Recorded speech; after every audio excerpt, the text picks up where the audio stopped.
Welcome back, Honestman, Witcher 3. This time I'm going to be talking about the Mutation Skill Tree. This is going to be a little bit of a continuation to the original Skill Tree episode that I did. I'll have a link to that in the description. But this time focusing on the Mutation Skill Tree and the changes that it introduces. So let's dive in. Now, first off, we can see here that the mutation changes introduce an additional column of abilities. Right down the middle on the right-hand side, there's 4 new ability slots. I'm going to come back to that in a minute, but first let's dive into the mutation skill tree proper, which looks like this. And you start out in the bottom central node and then work out from there. Unlocking additional abilities here costs both skill points as well as greater mutagens. Costs a lot of greater mutagens. More on that in a minute. There's a lot to like in here. If you are into alchemy, there's some interesting things here. Continue to play into the toxicity mechanic, increase your damage that way. If you're into signs, there's some really interesting choices. Magic sensibilities lets your signs do critical hits. Piercing Cold gives Ard a chance to freeze, and Conductors of Magic just ends up being a big damage buff for your signs. For combat, we have Deadly Counter, which is potentially really good. Bloodbath. Each blow dealt by a weapon in melee combat increases attack power by 5%. The bonus ends if you take damage. So very much a risk-reward sort of situation. But if you're very skilled, this can be a great way to pile up attack power, especially against single targets, I would say. For multiple targets, you probably want to look more Adrenaline Rush. For every enemy beyond the first, you get a 30% bonus. So the more enemies, the bigger the bonus, and it can get really big. The downside is that it only lasts for 30 seconds, and then it turns into a penalty. So some interesting risk reward there, but obviously extremely powerful for groups, and this works for both attack power and sign intensity. So if you're doing a hybrid build, if you're doing combat, if you're doing signs, this can be attractive for all of that. Over on the right-hand side, I do want to highlight Cat Eyes. Cat Eyes gives you a huge damage buff to your crossbow. Like if you're into crossbows, this basically makes your build. So definitely be on the lookout for Cat Eyes. Last but not least, Second Life in the top left here is the last one that I'm going to call out explicitly. When vitality reaches 0, you regenerate to full, and that can be triggered every 2 minutes. So very powerful, really good. This has served me very well. There are obviously a lot of really strong options here, but you can only do one. You can only have one active at a time. And then that one active ability, coming back to the main skill tree here, slots right into the center. That's that yellowish circle in the middle there. You can see that I have Second Life activated currently. That was sort of the 10-cent tour of the Mutation Skill Tree and what's going on here. I think you can find a lot of that information very easily, so that's why I didn't want to spend a lot of time on it. Instead, I want to focus the conversation more on the devils in the details, things that I had to learn the hard way and weren't very easy to find. So, and maybe this one is obvious, but first and foremost, this is a very late game development. You can't unlock the Mutation Skill Tree until you are into the Blood and Wine expansion. So, if you see Cat Eyes and you're like, wow, that really is interesting, maybe I could do a crossbow build, just understand you're not going to be able to critical path your way to unlocking this. It's going to be a long haul. So keep that in mind. In addition, the vast majority of this skill tree, this mutagen skill tree, I unlocked during my New Game Plus. And the reason that's important is because the number of skill points required and the number of mutagens required. I was very late, actually, into my New Game Plus before I finished this tree. And it wasn't the skill points, right? If we jump back here, you can see I have more points available than I even know what to do with. So that's not the problem. The problem is the mutagens. And especially when you start over New Game Plus, your ability to access and farm greater mutagens is extremely diminished, if not practically non-existent. For that reason, I would very strongly encourage people, if there's something in here you really, really want going into your New Game Plus, do it before the New Game Plus. Do it at the end of your first playthrough. Farm up the mutagens to get to what you want, and then pull the trigger on the New Game Plus. Now, doing that might mean having to reallocate your skill points to push them from the regular skill tree into the mutagen skill tree. And in that case, I would say absolutely do it. Especially if you're trying for a build-defining ability like Cat Eyes, like some of the stronger sign abilities here. I'd say absolutely do it. And then when you're working through the New Game Plus, use the skill points you're getting there to sort of backfill into the original tree instead of putting them here. And a big part of why I would personally recommend that is because for builds like mine, the ability that you select here is critically important. So what do I mean by that? Well, if we go back to the regular skill tree here, you can see the 4 new abilities down the center of the tree. They all have, there's like a little colored bar across the bottom of each ability square. It's maybe hard to see, but for this one, it's green, blue, red. And what that means is I can put a combat ability, blue, which is signs, or green, which is alchemy. I can do any of those 3 into this middle column. Now, there's no brown, which means I cannot put a general ability, like my cat school techniques here. I can't put that into the middle, which is really unfortunate, right? Because then I would switch these 2 around to maximize my mutagen in the bottom right here. I'd have plus 60% instead of plus 45% attack power. So obviously I would do that if it was possible, but it's not possible. This is one of the things I had to figure out the hard way. And what determines which abilities you can put into those new 4 slots is dictated by what you select in the mutagen tree. So deadly counter here, you can see in the text it says allows use of combat. So if I select a deadly counter, I could only put combat into those middle 4 slots.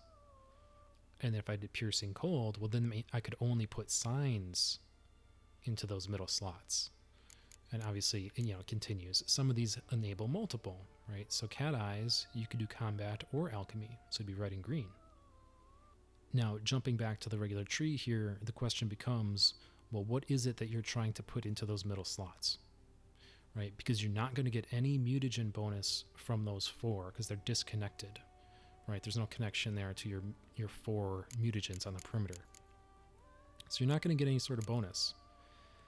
So to me, that implies that those should be more abilities that augment your playstyle and or support your build in some way.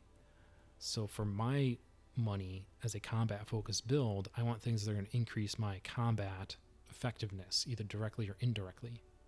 And I had talked about this in this skill tree episode.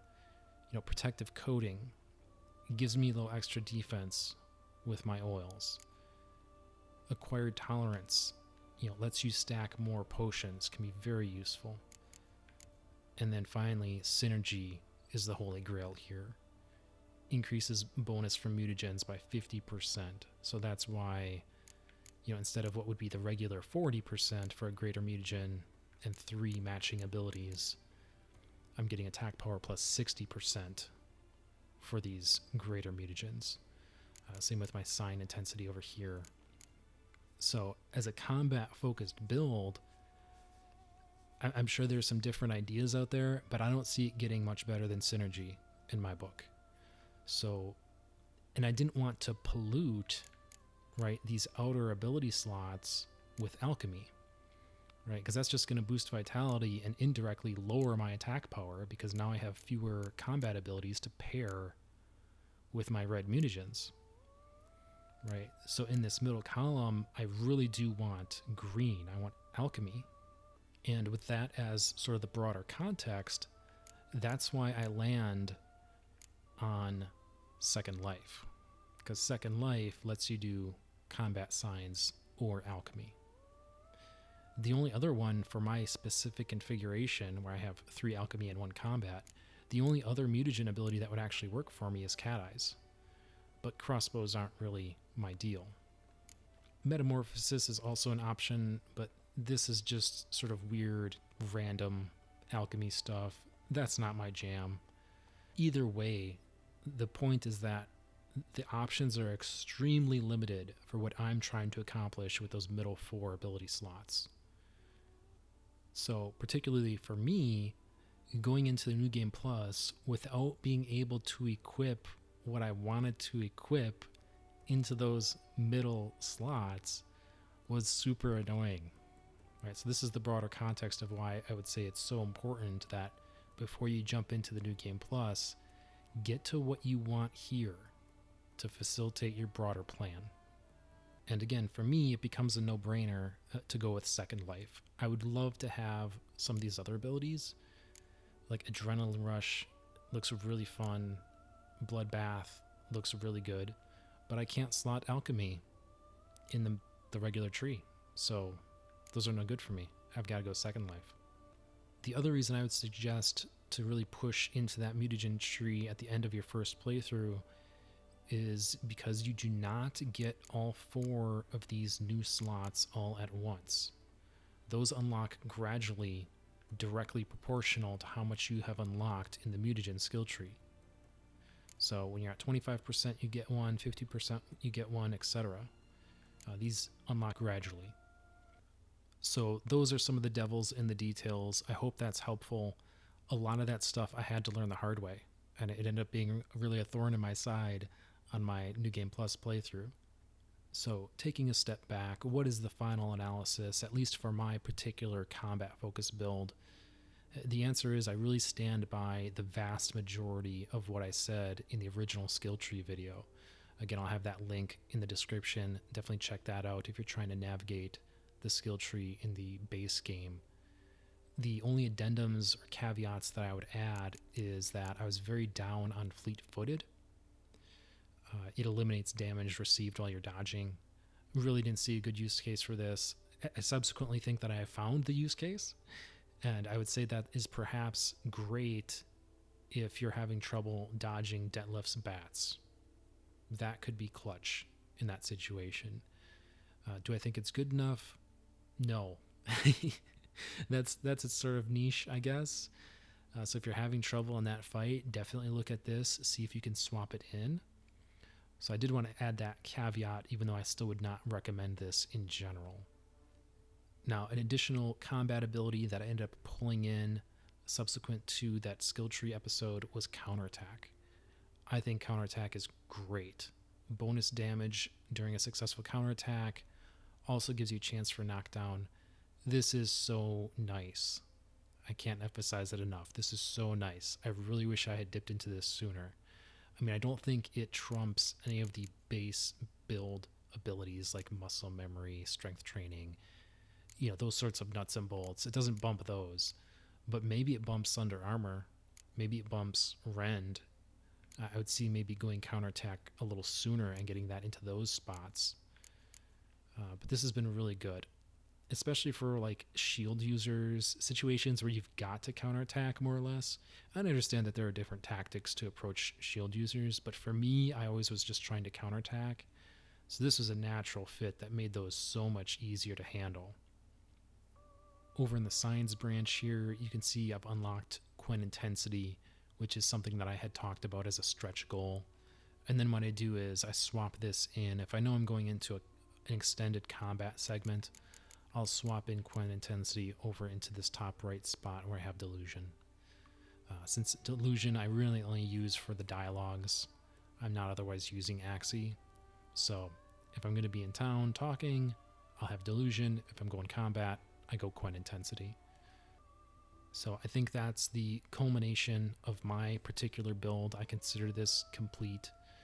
really wish I could have put cat school techniques into that middle column so I can maximize my mutagen synergy in the bottom right there. But these are the constraints we have to deal with. And similarly, I basically have to go second life for my mutagen ability. Which, I mean, to be fair, I feel like Second Life has actually served me very well. As much as I would maybe like to dip into some of those other ones, I think this has served me very well. Part of the reason I say that, though, is that I'm playing on Death March. So if you're not on Death March, you're maybe not going to get a lot of value out of Second Life, and then maybe you go a different direction there. Maybe you do go for like a Cat Eyes or something like that, if you're trying to still slot these same abilities that I'm after. I hope that dive into the Mutation Skill Tree gives everyone the information they need to plan their builds appropriately and really make the most fun they can out of their New Game Plus playthrough. That'll do it for now. Thank you all so much. Please like and subscribe. This has been Honest Man, and I will see you next time.